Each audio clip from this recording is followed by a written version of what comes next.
வணக்கம். TRB compulsory Tamil language eligibility test அதான் பார்த்துட்ருக்குறோம். லாஸ்ட் வீடியோ, அதாவது 11வது வீடியோவில் 2 தலைப்பு பார்த்தோம். கெட்டுப்போன தாவரங்களின் வகை, அதுக்கு என்ன பேர், அப்புறம் தாவரங்களுடைய தோல் வகை, அதுக்கு என்ன பேர் அப்படின்றதான் பார்த்தோம். அதுக்கு ஒரு 10 மல்டிபிள் சாய்ஸ் கொஸ்டின் கொடுத்துருக்குறோம். நீங்கள் என்ன பண்ணுறீங்கன்னா, ஒரு நோட் எடுத்துக்கோங்க, கேள்வி பாருங்கள், கேள்விக்கு ஆன்சரை குறிச்சிக்கோங்க, அப்புறமா ஆன்சர் ரைட்டான்னு பாருங்கள். எடுத்தோடனே அப்படியே கேள்வி படிச்சுட்டு அப்படியே ஆன்சர் மட்டும் படிச்சிங்கன்னா உங்களுக்கு வரவே வராது. அதுக்கு முன்னாடி முன்ன வீடியோ பார்த்துருக்கணும். முன்ன வீடியோ பார்த்துட்டு தான் இதை நீங்கள் பார்க்கணும். முன்ன வீடியோ நீங்கள் பார்க்கலனா கூட பரவாயில்ல, உங்கள்கிட்ட 10ஆம் வகுப்பு தமிழ் புத்தகம் இருந்தால் இந்த 2 தலைப்பையும் ஒரு முறை படிச்சுட்டு மனப்பாடம் பண்ணிவிட்டு அல்லது புரிஞ்சுக்கிட்டு அப்புறம் இந்த வீடியோ பாருங்கள். இல்லைனா இந்த வீடியோ பார்க்குறது வேஸ்ட். ஏன்னா கேள்வி படித்து பதில் படித்தா கண்டிப்பாக எக்ஸாமில் ஞாபகத்துக்கு வரவே வராது. தியரியாக படிச்சுட்டு அது எப்படி கொஸ்டின் கேட்பாங்கன்றதை நம்ம பார்த்தோம்னா தான் அதுக்கு தகுந்த மாதிரி நமக்கு எக்ஸாமில் எந்த மாதிரி கேள்வி கேட்டாலும் ஆன்சர் வரும். இப்போ நம்ம கொடுக்குற கேள்விலாம் எக்ஸாமுக்கு வருமானு தெரியாது, வராமல் கூட போகலாம், ஒன்று கூட வராமையும் போகலாம். ஆனால் எந்த கேள்வி கேட்டாலும் ஆன்சர் பண்ணுறதுக்கு நீங்கள் ரெடி ஆகிடுறீங்க. அதுக்காக தான் நம்ம இப்போது தயாராகிறோம். 1. தேரை அமர்ந்ததினால் கெட்ட தேங்காய் எவ்வாறு அழைக்கப்படுகிறது? ஆ. அல்லிக்காய், ஆ. ஒல்லிக்காய், இ. தேரைக்காய், இ. கூகைக்காய்.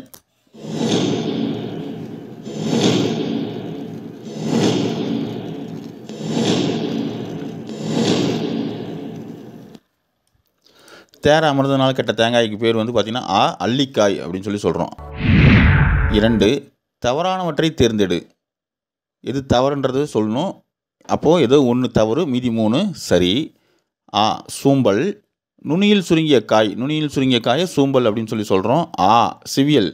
சுருங்கிய பழத்தை சிவியல்னு சொல்கிறோம். இ. சொத்தை. புழு பூச்சி அரித்த காய் அல்லது கனியை சொத்தைன்னு சொல்கிறோம். இ. வெம்பல். குழுகுளுத்த பழத்தை வெம்பல் அப்படின்னு சொல்லி சொல்கிறோம். ஸோ இந்த 4ல் 1 தவறு, அது எதுன்னு கண்டுபிடிங்க.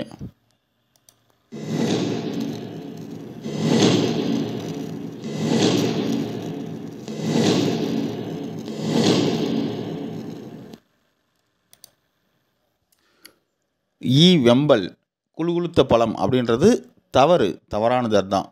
ஸோ அதுதான் ஆன்சரு. வெம்பல்னா என்னன்றதை நீங்கள் கண்டுபிடிங்க. போன வீடியோவில் இருக்குது, அதை பார்த்துக்கோங்க. ஞாபகத்துக்கு வரணும். நீங்கள் இது பார்த்தோன்னே வெம்பல்னா என்னன்றது அப்படின்றது உங்களுக்கு ஞாபகத்துக்கு வரணும். அப்போ தான் நீங்கள் படிச்சிருக்கீங்கன்னு அர்த்தம். தியரியாக படிக்காமல் மல்டிபிள் சாய்ஸ் கொஸ்டின் பார்க்காதீங்க, அது வேஸ்ட்டு. அதனால் உங்களுக்கு ஒரு யூஸும் கிடையாது. எக்ஸாமுக்கு அது வரவே வராது. 3. சரியானவற்றை தேர்ந்தெடு. 1 பாருங்கள், சொண்டு அப்படின்னா பதறிப்போன மிளகாய். 2. கோடான்காய் அல்லது கூகைக்காய், அதாவது கோட்டான் அமர்ந்ததினால் கெட்ட காய். ஸோ இது 2 கொடுத்துருக்காங்க. 2ல் எது சரி அப்படின்றது தேர்ந்தெடுக்கணும். ஆ. 1 தவறு, 2 தவறு. 1 தவறு, 2 தவறு அப்படின்றாங்க. ஆ. 1 தவறு, 2 சரி. 1வது தவறு, ஆனால் 2வது சரி அப்படின்றாங்க. இ. 1 சரி, 2 தவறு. 1 சரி, 2வது தவறுன்றாங்க. இ. 1 சரி, 2 சரி, 2மே சரி தான் அப்படின்றாங்க. ஸோ இந்த 4ல் எது சரியானது அப்படின்றது கேட்குறாங்க ஆன்சரு.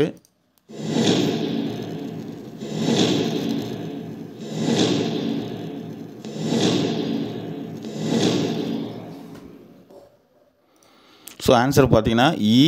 1 சரி, 2 சரி. அதாவது சுண்டு அப்படின்னா பதறாய் போன மிளகாய், அது சரிதான். கோடான்காய், கூகைக்காய் அல்லது கோட்டான்காய், அந்த கோட்டான் அமர்ந்தனால் கெட்டுப்போன காய்க்கு பேர் அப்படி சொல்கிறாங்க. ஸோ 2மே சரிதான். 4. ஒல்லிக்காய் என்பது கீழ்கண்ட எந்த தாவரத்தின் கெட்டுப்போன காய் கனி பெயருக்கு வழங்கும் சொற்கள் ஆகும்? ஸோ ஒல்லிக்காய் அப்படின்றது எது? ஆ. பதறாய் போன மிளகாய். ஆ. தேரை அமர்ந்ததினால் கெட்ட தேங்காய். இ. தென்னையில் கெட்ட காய். இ. தேரை அமர்ந்ததினால் கெட்ட காய்.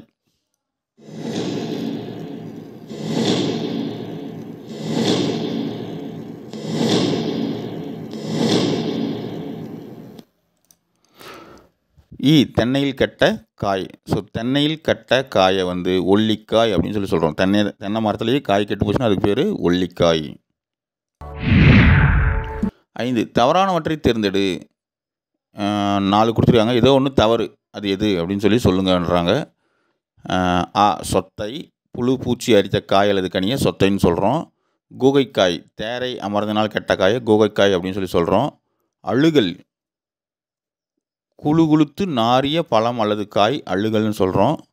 சொண்டு, பதறாய் போன மிளகாய் சொண்டுன்னு சொல்கிறோம். ஸோ 4 கொடுத்துருக்காங்க. இதில் ஏதோ ஒன்று தவறு, எதுன்னு கண்டுபிடிங்க.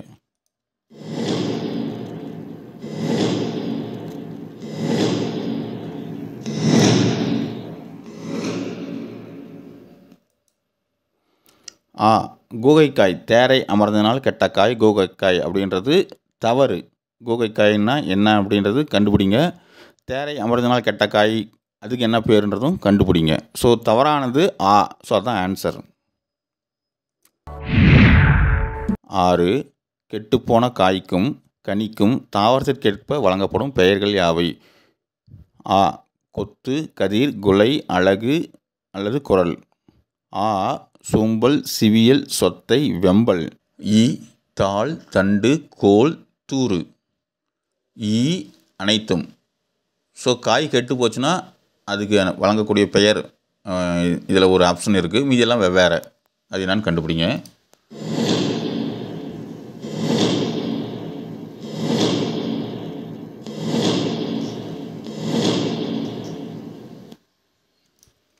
ஸோ ஆன்சர் பார்த்தீங்கன்னா சூம்பல், சிவியல், சொத்தை, வெம்பல். ஒரு காய் கெட்டு போன அந்த பேரெல்லாம் இது. மற்றதெல்லாம் வெவ்வேறு பேர். மற்றதெல்லாம் மீதி ரெண்டும் வந்து எந்த பேர் அப்படின்னு நீங்கள் கண்டுபிடிங்க. கொத்து, கதிர்குலை, அழகு அல்லது குரல்னால் அது தாவரத்தினுடைய எந்த பகுதிக்கு வழங்கக்கூடிய பெயர். தாள், தண்டு, கோல், தூர் அப்படின்னா தாவரத்தின் எந்த பகுதிக்கு வழங்கக்கூடிய பெயர், அது தெரிஞ்சுக்கோங்க. 7 பழங்களின் மேல் பகுதி மிகவும் மெல்லியதாக இருந்தால் எவ்வாறு அழைக்கப்படுகிறது? தொலி, குடுக்கை, தோல், மட்டை.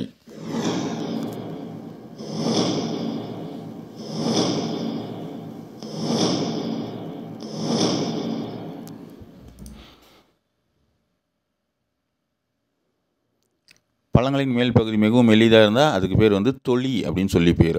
தொலி ஆன்சர். 8 தேவநாய பாவாணர் குறிப்பிடும் பழங்களின் தோல் பகுதியை குறிக்கும் சொற்களை பொறுத்துக. ஸோ பொறுத்தணும். இடது பக்கம் பாருங்கள். தோல், தோடு, ஓடு, குடுக்கை அப்படின்னு கொடுத்துருக்காங்க. வலது பக்கம் திண்ணமானது, வன்மையானது, மிக வன்மையானது, சுரையின் ஓடுன்னு கொடுத்துருக்காங்க. ஸோ ஏபிசிடி இந்த ஏவுக்கு எது, பிக்கு எது, சிக்கு எது, டிக்கு எது அப்படின்னு பொறுத்துங்க.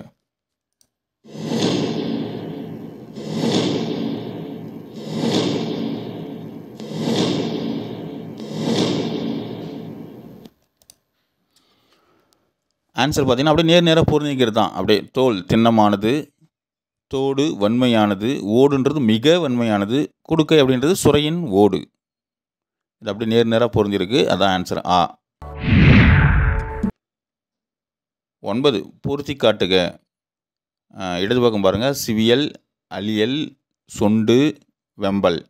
வலது பக்கம் சூட்டினால் பழுத்த பிஞ்சு, பதறாய் போன மிளகாய், குழுகுழுத்த பழம், சுருங்கிய பழம் அப்படின்னு கொடுத்துருக்காங்க.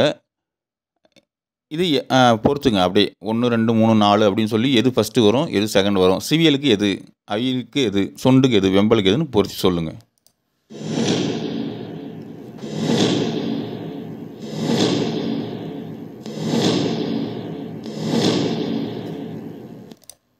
ஸோ ஆன்சர் பார்த்தீங்கன்னா 4 3 2 1. அதாவது சிவியலுக்கு சுருங்கிய பழம், அலியலுக்கு குழுகுழுத்த பழம், சொண்டு பதறாய் போன மிளகாய், வெம்பல் அப்படின்றது சூட்டினால் பழுத்த பிஞ்சு. 10 நெல், கம்பு முதலியவற்றின் மூடி எவ்வாறு அழைக்கப்படுகிறது? குடுக்கை, மட்டை, உமி, கொம்மை.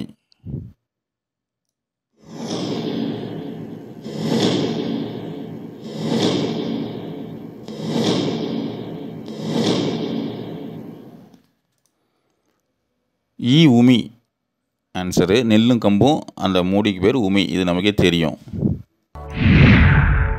11 தேங்காய் நெற்றியின் மேல் பகுதி எவ்வாறு அழைக்கப்படுகிறது? குடுக்கை, மட்டை, உமி, கொம்மை.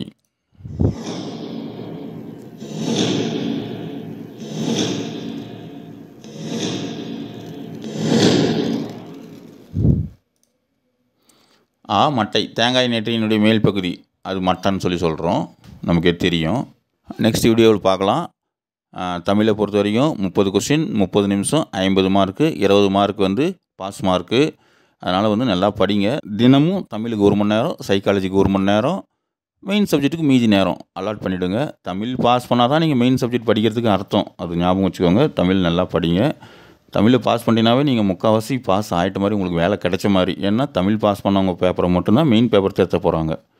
தமிழ்லேயே நிறைய ஃபில்டர் பண்ணிவிடுவாங்க. பாதி பேர் தமிழ்லேயே போயிடுவாங்க. அதனால் மீதி பாதி பேர் பேப்பர் மட்டும் தான் திருத்த போகிறாங்க.